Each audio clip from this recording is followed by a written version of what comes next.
65% conversion rate, of which almost 80 went on to do multi-organ donation. And this generated almost 645 different organs and tissues. Just one hospital, one example. So we believe that the public is willing to give. We do have eye donations, as I said, every day happening in this country. We do have 2 disease donations today happening in this country every day. So I think the will among the people is there. Even the 4 donations which you had in Calcutta probably were all coming from the family. But the doctors are too scared to ask here. I know that. So there is, unless the ICU people ask for organs, unless they speak to the family, unless they empower the family, you will never get yes for donation.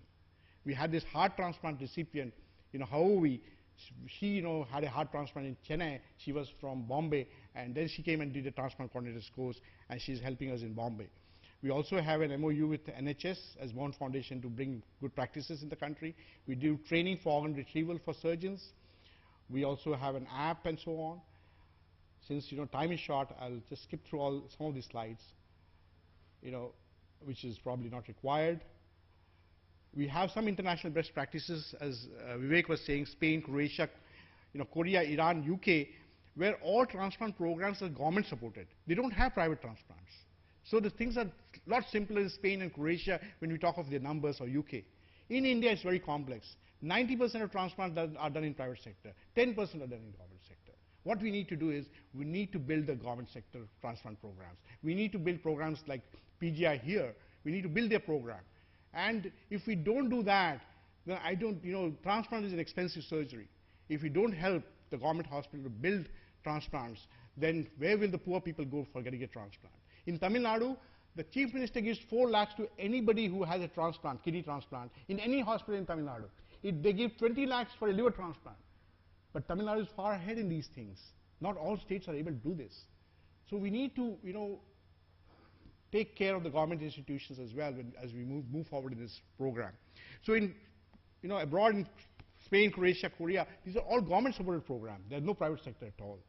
And there, they have hospital-based, people who are specialists, who are trained specialists in ICU. There's trained nurses in ICU who take care of organ donation.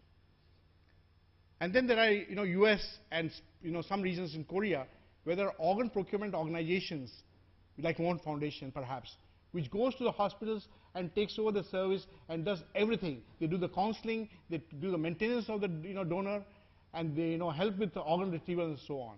I don't think that will be possible in India. We will have to go for the program like things, in your ICU you need to have trained people. That's what you require.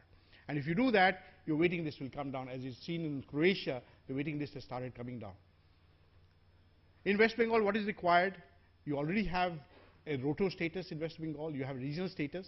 You need to set up a very vibrant state service where you have a state convener, a state office, which coordinates the whole activity, which makes organ allocation possible, which maintains a waiting list registry. That is very important. That should be done first. And then once you do that, you need to set up your protocols of organ retrieval, brain death certification, and paneling doctors and so on to take this movement forward.